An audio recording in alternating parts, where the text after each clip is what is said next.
वालेकुम वीवर्स, उम्मीद है कि आप सब खैरियत से होंगे। मेरा नाम है डॉक्टर साकिब जुबार और आप देख रहे हैं फूड साइंस यूनिवर्स।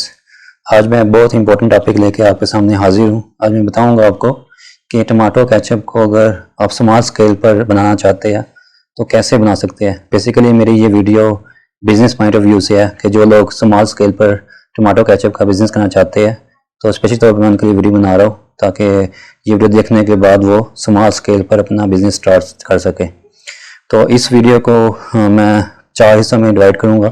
आज फर्स्ट पार्ट में मैं बताऊंगा आपको कि टमाटो केचप की रेसिपी क्या होती है और उसमें कौन से केमिकल यूज़ होते हैं, और दूसरे पार्ट में मैं उसका प्रोसीजर बताऊंगा, और तीसरे पार्ट में क्वालिटी पैरामीटर्स बताऊंगा उसके केचप के, और लैब इक्विपमेंट जो यूज़ होते हैं क्वालिटी पैरामीटर को चेक करने के लिए उनके बारे में बताऊँगा।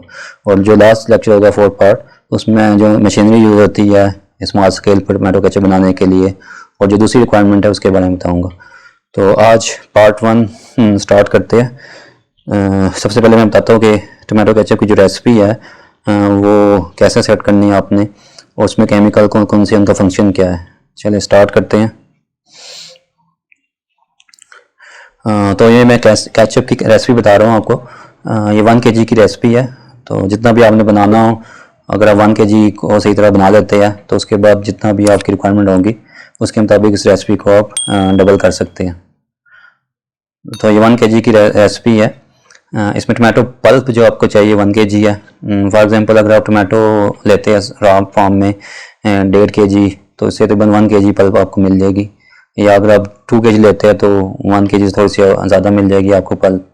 तो आपने यानी ये ज़हन में रखना है कि टोटल जो पल्प है आपको वो चाहिए 1 kg, क्योंकि ये 1 kg की रेसिपी है। और एक चीज़ ये भी ध्यान में रखें, जो रेसिपी होती है एक जनरल होती है, जब बंदा बनाता है तो उसमें काफ़ी चेंजिंग होती है। वो अपने टेस्ट के मुताबिक, फ्लेवर के मुताबिक, और जो भी लोग कस्टमर की डिमांड होती है उसके मुताबिक चेंज कर लेता है। लेकिन ये जो रेसिपी है मैंने ट्राई की हुई है, तो ये जनरल रेसिपी है एक ना। मे बी यानी जब कोई बनाए तो इसमें थोड़ा सा ऊपर नीचे, लेकिन रेसिपी का मकसद ये है देने का कि इससे एक आइडिया देता है बंदे को कितनी चीज़ कौन सी कितनी डालनी है केचप के अंदर। इससे थोड़ा सा बहुत यानी वो ऊपर नीचे कर सकता है। तो उसके बाद है फ़िल्टर वाटर। ठीक है, ये 500 ml चाहिए आपको, और कोशिश करें जो टैप वाटर है वो ना यूज़ करें, क्योंकि टैप वाटर मोस्टली कंटेमिनेटेड होता है, या हार्ड वाटर, बाद हार्ड वाटर होता है तो उसमें काफ़ी इशू होते हैं। तो कोशिश करें फ़िल्टर वाटर, जैसे आमतौर पे गली में मोहल्लों में फ़िल्टर लगे होते हैं वो वाटर यूज़ कर ले। या अगर आप टैप वाटर आप यूज़ कर रहे हैं तो टैप वाटर का टेस्ट करवा ले पहले ना लैब के अंदर ना, ताकि आपको अंदाज़ा हो जाए कि टैप वाटर आपका हार्ड तो नहीं है या उसमें कंटेमिनेशन तो नहीं है। तो उससे सारी क्वालिटी पैरामीटर स्टडी यानी उसकी टेस्ट करवा ले पानी के। उसके बाद अगर आपको मसला है टैप वाटर के अंदर, तो घर के अंदर भी टुंडी के ऊपर जहाँ से पानी आपने यूज़ करना है वहाँ पे भी आप फ़िल्टर लगा सकते हैं। और फ़िल्टर वाटर को कोशिश करें कि बॉयल कर ले, ताकि उसमें जो माइक्रोब्स है वो उसमें डिस्ट्रॉय हो जाए। ठीक है, या उसमें मर जाए यानी माइक्रोब्स जो है ना। तो उसके बाद साल्ट आपने यूज़ करना है, जो टेबल साल्ट घरों में आप यूज़ करते हैं वो 5 ग्राम यूज़ करना है। ऐसे शुगर, जो टेबल शुगर घर में यूज़ करते हैं वो 100 ग्राम लेनी है। और इसके बाद ये मैंने 3 चीज़ लिखी हुई है, ऑनियन पाउडर, जिंजर पाउडर और गार्लिक पाउडर। ठीक है, अगर पाउडर फॉर्म में आपको मिल जाए, आपको चीपर रेट में मिल जाए, तो मेरी यानी सजेशन यही है कि आप पाउडर फॉर्म में केचप के अंदर यूज़ करें, क्योंकि एक तो ये है कि पाउडर फॉर्म में इजीली मिक्स भी हो जाएगी और इनका मैक्सिमम टेस्ट आएगा। अगर तो पाउडर फॉर्म में अवेलेबल नहीं है आपके पास और आपने 100 ग्राम लेना है जो घरों में ऑनियन होता है, तो उसका तरीका ये है कि आप प्याज को पहले छील लें, छील के उसका वेट कर ले 100 ग्राम हो जाए, उस 100 ग्राम को आप फिर स्मॉल पीसेस में काट के यूज़ कर सकते हैं केचप के अंदर, केचप बनाने के अंदर ना। ऐसे ही जिंजर पाउडर, अगर जिंजर आपको पाउडर फॉर्म मिले ठीक है, अगर नहीं मिलता तो जिंजर भी उसकी स्किन तार के ऊपर से 15 ग्राम वेट करके उसके बाद उसको स्मॉल पीसेस में काट के केचप के अंदर केचप बनाने के अंदर आप यूज़ कर सकते हैं। ऐसे गार्लिक पाउडर है, ऐसे गार्लिक की स्किन तार के उसका वेट कर लिया, अगर पाउडर फॉर्म में अवेलेबल नहीं है तो स्मॉल पीसेस में काट कर वो भी आप केचप के अंदर यूज़ कर सकते हैं। इसके अलावा आपको विनीगर चाहिए, विनीगर यानी सिरका चाहिए 50 ml, वो भी मार्केट में इजीली अवेलेबल आप ले सकते हैं। अच्छा, ये 3 चीज़ें मैंने लिखी हुई है। ये बेसिकली इसका एक्सट्रैक्ट यूज़ करते हैं। इसमें क्लोव्स है, लौंग 3 दाने चाहिए आपको, और ब्लैक पेपर साबित मिर्च है आपको 10 दाने चाहिए, और सिनेमन बार्क जो दालचीनी उर्दू में कहते हैं, ये 2 पीसेस चाहिए आपको ना। या तो ये आप केचप जब बना रहे हैं तो मलमल के कपड़े में डाल के जब टमाटो पल्प को आप कुक करेंगे उसमें पोटली बना के रख सकते हैं। अगर आपने ये नहीं करना तो आप एक्सट्रैक्ट भी यूज़ करते हैं। एक्सट्रैक्ट बनाना कैसे है आपने कि इन तीनों चीज़ों को आपने पानी में डालना है, उसको बॉयल करना है 5 से 10 मिनट तक आप बॉयल करते रहे। उसके बाद जो एक्सट्रैक्ट निकलेगा उसके अंदर से वो आपने छान लेना है, और वो जो एक्सट्रैक्ट है उसमें 50 ml आपने टमाटो केचप के अंदर यूज़ करना है ड्यूरिंग कुकिंग। मेरी जो सजेशन है, आप अगर एक्सट्रैक्ट यूज़ करें ज़्यादा अच्छा है, क्योंकि एक्सट्रैक्ट में एक तो मिक्सिंग भी ईजी होती है, जो कुकिंग के दरमियान मिक्सिंग भी इसकी ईजी हो जाएगी, और फिल्ट्रेशन के दरमियान में जो मसले आते हैं वो नहीं आएंगे, और इजीली फ़िल्टर भी हो जाएगा, और आपका मैक्सिमम फ्लेवर भी आएगा इससे ना। तो मेरी सजेशन यही है कि जैसे मैंने यहाँ पे सजेशन दिया आपको कि पाउडर फॉर्म में यूज़ करें, ऐसे मेरी सजेशन ये है कि आप एक्सट्रैक्ट यूज़ करें। एक्सट्रैक्ट निकाल के उसके बाद एक्सट्रैक्ट यानी 50 ml केचप में ड्यूरिंग कुकिंग यूज़ कर लें। और इसके अलावा आपको रेड पेपर का है यानी सुरख मिर्चें चाहिए 10 ग्राम। इसके अलावा कुछ केमिकल है, ये केमिकल इसलिए ज़रूरी है क्योंकि हम आप यानी स्मॉल स्केल पे बिज़नेस करेंगे, तो घरों में तो अगर आपने केचप यूज़ करना हो तो उसमें स्टोरेज का कोई इशू नहीं होता, आप बनाते हैं, आप फ्रेश हो यूज़ कर लेते हैं, फिर नया बना लेते हैं। लेकिन जब आपने मार्केटिंग करनी है, बिज़नेस पॉइंट ऑफ व्यू की बात करें, तो आपको यानी केचप को स्टोर भी करना है, और केचप को वैसे बनाना जैसे मार्केट में अवेलेबल है। घरों में तो हम केचप बनाते हैं तो हम ये चीज़ें यूज़ नहीं करते, जिसकी वजह से हमारा केचप उस लेवल का नहीं बनता जो यानी इंडस्ट्रियल लेवल पर बन रहा है। लेकिन जब आप चीज़ें ये वाली ऐड करेंगे तो इससे फ़ायदा क्या होगा, केचप आपका उससे बिल्कुल करीब बनेगा जो मार्केट में सेल हो रहा है। ठीक होगा। इस केमिकल्स की बात कर लेते हैं, केमिकल किस लिए यूज़ होते हैं। तो मैंने इसको अलग एक स्लाइड बनाई हुई है इस पिक्चर फॉर्म में, ताकि आपको ना क्लियर हो जाए कि ये कैसा देखने में कैसा होता है केमिकल ना। सिट्रिक एसिड बेसिकली इसको E330 कोड है इसका 330। ये मैंने कोड इससे लिखे है ताकि आप गूगल पे सर्च करेंगे तो आपको यानी एग्जैक्ट ये चीज़ मिल जाएगी। या आप किसी केमिकल स्टोर से परचेज करते हैं तो आप उनको बता सकते हैं कि ये E330 चाहिए। इसमें क्या होता है कि उनको कन्फ्यूजन नहीं होती कि E330 का मतलब क्या है कि सिट्रिक एसिड है, और उनको भी कंफर्म रहता है कि वाकई ये चीज़ है, तो इसलिए आपको केमिकल स्टोर से मिल जाती है। और एक चीज़ में रखनी है कि आपने जितने भी केमिकल्स फूड्स के अंदर यूज़ करने हैं वो फूड ग्रेड यूज़ करने हैं। टमाटो केचप में जितने भी केमिकल यूज़ हो गए या किसी और फूड में यूज़ कर रहे हैं तो ये रखनी है फूड ग्रेड यूज़ करनी है, क्योंकि ये केमिकल्स एनालिटिकल ग्रेड भी होते हैं जो लैब के अंदर ड्यूरिंग टेस्टिंग यूज़ होते हैं, डिफरेंट टेस्ट कर रहे होते हैं, उसमें एनालिटिकल ग्रेड यूज़ होते हैं। तो आपने कोशिश करनी है वो वाले लेने हैं, आपने उनसे डिमांड करनी है कि हमें फूड ग्रेड चाहिए, क्योंकि फूड ग्रेड वो होता है ताकि अगर कोई बंदा फूड में यूज़ करे उसके बाद उसको यूज़ कर ले, खा ले वो चीज़ प्रोडक्ट, तो उसको नुकसान नहीं होगा, उसकी सेहत को नुकसान नहीं होगा। और इसकी सिट्रिक एसिड बेसिकली हम क्यों यूज़ करते हैं, citric acid basically acidity regulator है, यानी जो टमाटो केचप में डाल लगे तो ये उसकी यानी जो खटास होती है उसको बढ़ाएगा, जिसकी वजह से एक टेस्ट डेवलप होगा। तो ये पिक्चर में आप देख रहे हैं ये किस तरह फॉर्म में होता है, जैसे चीनी के दाने होते हैं उस टाइप का होता है ये ना। ये मैंने तस्वीर से लगाया ताकि आपको अंदाज़ा ये कैसा होता है, और जब परचेज करने जाए तो आप इजीली यानी इसको रिकॉग्नाइज कर सके ये कैसा है। ठीक हो गया। तो बेसिकली सिट्रिक एसिड ये फ्लेवर इन्हांसर भी है और एसिडिटी रेगुलेटर भी है। ठीक हो गया।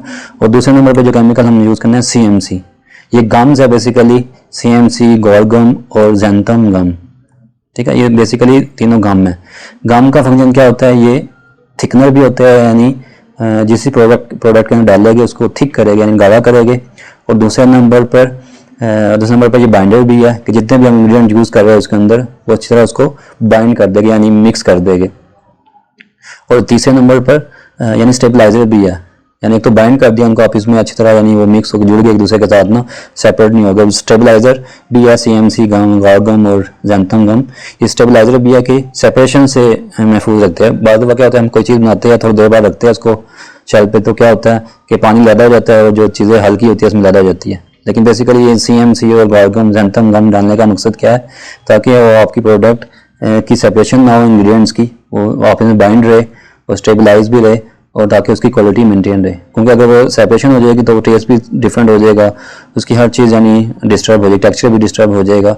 तो बेसिकली CMC, गॉर्गम या ज़ैंथम गम का यूज़ करने का मकसद क्या है कि एक तो यानी उसमें थिकनेस आए आपके केचप के अंदर, दूसरा यानी एसिडिटी रेगुलेट हो, जितनी हमें रिक्वायरमेंट होती है वो यानी इससे यानी रेगुलेट हो जाती है, बरकरार रहती है या मेंटेन हो जाती है, या जितनी रिक्वायरमेंट होती है वो आप इससे कर सकते हैं। और तीसरे नंबर पर ये स्टेबलाइजर है कि सेपरेशन से रोकता है। इसके बाद ये आप तस्वीर में देख सकते हैं कि जैसे CMC है ये इस फॉर्म में होता है और गॉर्गम यानी इस फॉर्म में होता है। ये मैंने इसलिए तस्वीर लगाई ताकि आपको जब परचेज़ करें तो परचेज़ करने में आसानी हो। और ज़ैंथम गम ये इस फॉर्म में होता है। और कोशिश करें कि अगर आप तो बिज़नेस स्टार्ट करने लगे तो ये ज़्यादा मकदार में परचेज़ करें, कम से कम 1 kg करें। जितनी ज़्यादा मकदार में करेंगे उतना ही आपको ये सस्ता पड़ेगा। ठीक हो गया। तो ये बेसिकली 4 केमिकल्स के बाद हम प्रिजर्वेटिव की बात करते हैं। और ये ज़हन में रखिए, ये सारे फूड ग्रेड होने चाहिए, ठीक है। जैसे यानी फूड ग्रेड अगर नहीं होंगे तो वो इंसानी सेहत के लिए नुकसानदेह है। उस पर लेबल पे लिखा भी होता है, पढ़ भी सकते हैं। और ये आपके इलाके में किसी भी शहर में केमिकल स्टोर्स हर जगह अवेलेबल है, वहाँ से आप इजीली परचेज़ कर सकते हैं, या पंसारी की दुकानों से ही मिल जाते हैं ये। लेकिन आप केमिकल स्टोर से ले तो उनको ज़्यादा पता था, उनको ई कोड बताएंगे आप, तो वो इजीली आपको वही चीज़ दे देंगे। ई कोड बता दें, उनको नाम बता दें, तो इजीली आपको वो चीज़ मिल जाएगी। सोडियम बेंजोएट बेसिकली ये प्रिजर्वेटिव है, इसका E211 के नाम से है, ये इस फॉर्म में होता है, देख सकते हैं आप तस्वीर में, यानी मैंने दिखाया हुआ है सोडियम बेंजोएट, ठीक है। सोडियम बेंजोएट एक बेसिकली प्रिजर्वेटिव है। और प्रिजर्वेटिव क्यों डालते हैं? ताकि उस प्रोडक्ट की शेल्फ लाइफ बढ़ जाए। बेसिकली प्रिजर्वेटिव का फंक्शन क्या होता है कि आपने जब किसी प्रोडक्ट में ऐड कर दिया तो उसमें माइक्रोब की ग्रोथ को रोकता है ये। अगर ऑलरेडी माइक्रोब की ग्रोथ नहीं है तो फिर तो ये प्रिजर्वेटिव काम नहीं करेगा। लेकिन आपने यानी अगर ड्यूरिंग प्रिपरेशन केचप में कंटेमिनेशन होगी आपकी, या आपने गंदी चीज़ें यूज़ की, तो उसमें ऑलरेडी लोड माइक्रोब का इतना ज़्यादा है, तो उस वक्त प्रिजर्वेटिव कुछ यानी रोल नहीं अदा करेगा। प्रिजर्वेटिव उसका रोल अदा करता है जब आपका माइक्रोबियल रोल मिनिमम हो। यानी सोडियम बेंजोएट या प्रिजर्वेटिव डालने का मकसद क्या है कि आपकी मजीद माइक्रोब्स की ग्रोथ उसके अंदर ना हो, प्रोडक्ट के अंदर ना, जिसकी वजह से क्या होता है कि प्रोडक्ट की शेल्फ लाइफ बढ़ जाती है। और छठे नंबर पे यानी फ्लेवर है, ये भी फूड ग्रेड यूज़ करना है आपने। पेपिलोन का भी अवेलेबल है मार्केट में, काफ़ी फ्लेवर अवेलेबल है। ये लाजमी आपने फ्लेवर यूज़ करना है, क्योंकि जो इंडस्ट्रियल लेवल पे जितने भी टमाटो केचप बन रहे हैं, अगर आप उनके बैग पे जो इंग्रेडिएंट्स लिखे होते हैं देखें तो हर कोई यानी फ्लेवर यूज़ करता है। अगर फ्लेवर नहीं यूज़ करेंगे तो उससे क्या एक फीका सा टेस्ट आएगा, वो कस्टमर को अपील नहीं करेगा। तो बेसिकली फ्लेवर डलता बहुत थोड़ी मकदार में है, और ये नुकसान भी कोई नहीं होता इसका। बेसिकली इसका मकसद क्या होता है कि जब बंदा कोई खाए तो उसको वाकई टमाटो केचप का टेस्ट आए। मुख्तलिफ टेस्ट फ्लेवर्स अवेलेबल है मार्केट में, जो भी आपको इजीली अवेलेबल हो वो परचेज़ कर सकते हैं। और 7वें नंबर पर फूड ग्रेड रसबेरी कलर की बड़ी आपने करनी है कि ये फूड ग्रेड हो, क्योंकि आजकल टेक्सटाइल के जो कपड़ों पे लगने के लिए कलर यूज़ होते हैं वो भी मार्केट में अवेलेबल है। तो लोग यानी सस्ते होने की वजह से उनको यूज़ कर लेते हैं, जो इंसानी सेहत के लिए इंतहाई नुकसानदेह है। तो आपने फूड ग्रेड कलर यूज़ करना है। इसके लिए आपने केचप के लिए रसबेरी कलर ये मिल जाता है मार्केट में अवेलेबल है, सोरखंड भी कहते हैं इसको, तो ये भी परचेज़ कर ले। तो बेसिकली ये केमिकल्स मार्केट से इजीली अवेलेबल है, केमिकल स्टोर से कहीं से भी आप ले सकते हैं केमिकल स्टोर से, और ये इजीली अवेलेबल भी है। अगर केमिकल स्टोर पे जाएगा तो हर एक को ये कॉमन यूज़ होते हैं और काफ़ी फूड प्रोडक्ट्स के अंदर ना, तो आप इजीली यानी परचेज़ कर सकते हैं। तो अब दोबारा रेसिपी की तरफ आते हैं। तो ये मैंने सिट्रिक एसिड के बारे में बता दिया आपको, CMC के बारे में। इसमें हमने 2 गम यूज़ करनी है। वहाँ पे मैंने केमिकल के अंदर ग्वारगम भी लिखी हुई थी, या आप ज़ैंथम गम यूज़ कर ले, या उसकी जगह ग्वारगम यूज़ कर ले। ये दोनों यानी ना जो चीपर हो वो आप यूज़ कर ले। लेकिन CMC के जो रिजल्ट ज़्यादा अच्छे हैं, तो CMC का लाजमी यूज़ करें आप। इसके बाद सोडियम बेंजोएट का भी मैंने बता दिया आपको, केचप फ्लेवर का बता दिया कि केचप फ्लेवर। और ये ध्यान में रखें कि 1 kg के अंदर जो सिट्रिक एसिड आपने यूज़ करना है 1 ग्राम यूज़ करना है, CMC 3 ग्राम और ज़ैंथम गम भी 3 ग्राम। बेसिकली इनकी जो रेंज होती है 1 से 5 ग्राम तक यूज़ करती है 1 kg के अंदर ना। ये डिपेंड कर होता है कि अगर पहले आपने 2 ग्राम डाला तो देखा कि इतनी थिकनेस नहीं आई, अगर 3 ग्राम से ज़्यादा थिकनेस आ रही है आपके तो आप इसको कम भी कर सकते हैं। तो मैंने पहले बताया आपको रेसिपी आप अकॉर्डिंग टू यानी कस्टमर डिमांड या अकॉर्डिंग टू जो प्रोडक्ट बन रही है उसके टेक्सचर को देखकर या उसके फ्लेवर को देखकर आप चीज़ें ऊपर नीचे कर सकते हैं। ये बेसिकली एक जनरल रेसिपी होती है, इससे आपको जज हो जाता है कि आपने कितनी कौन सी चीज़ डालनी है केचप के अंदर ना, ठीक होगा। तो ज़ैंथम में भी 3 ग्राम है, सोडियम बेंजोएट 1 kg के अंदर 1 ग्राम यूज़ होता है, स्टैंडर्ड है। और इससे ज़्यादा आपने मकदार यूज़ नहीं करनी, क्योंकि कुछ स्टैंडर्ड्स है जो गराज के नाम से जनरली रिकॉग्नाइज सेफ के नाम से होता है, तो उसको WHO ने या FAO ने रिकमेंड किया हुआ है, FAO ने रिकमेंड किया हुआ है। जो ऑर्गेनाइजेशन इंटरनेशनल्स WHO है यानी वर्ल्ड हेल्थ ऑर्गेनाइजेशन है, ऐसे फूड एंड एग्रीकल्चर ऑर्गेनाइजेशन है, उन्होंने रिकमेंड किए हुए हैं कि इससे ज़्यादा ये चीज़ इस प्रोडक्ट में यूज़ ना, ये केमिकल इस प्रोडक्ट में यूज़ ना करें, या फूड एडिटिव ये इस प्रोडक्ट में इससे ज़्यादा यूज़ ना करें। तो अगर उससे ज़्यादा यूज़ करेंगे, इस पर रिसर्च हुई हुई है हर केमिकल्स पे, तो वो इंसानी सेहत के लिए नुकसानदेह होता है। पाकिस्तान में कैंसर की एक वजह ये भी है कि हम इन केमिकल्स को बहुत ज़्यादा मकदार में यूज़ करते हैं। हम चाहते हैं कि हमारा प्रोडक्ट बहुत लंबे अर्से तक ठीक रहे, बिल्कुल सेफ रहे, प्रिजर्व रहे। प्रिजर्वेशन के चक्कर में या प्रॉफिट के चक्कर में हम ये यानी जो रिकमेंडेशन है उससे ज़्यादा क्वान्टिटी यूज़ करते हैं, जिसकी वजह से पाकिस्तान के अंदर कैंसर और दूसरी बीमारियाँ बढ़ रही है। तो इसे जितनी मैंने बताई है आपने कोशिश करें इतनी यूज़ करें, ठीक हो गया। तो ये आज के लेक्चर में मैंने आपको रेसिपी के बारे में बताया। बेसिकली जनरल रेसिपी इसमें आप चेंज कर सकते हैं, और इसको भी पहले आप सेम यही रेसिपी फॉलो करें, इससे केचप बनाएं। उसमें जो कमी बेशी आपको लगे तो उसमें आप हम ज़्यादा चीज़ें कर सकते हैं। इंशाल्लाह नेक्स्ट लेक्चर में मैं आपको बताऊंगा टमाटो केचप कैसे बनाना है, उसका सारा प्रोसीजर डिटेल में डिस्कस करेंगे इंशाल्लाह। आज के लिए इतना ही काफ़ी है। Thanks for watching my video. Take care. अल्लाह हाफिज़।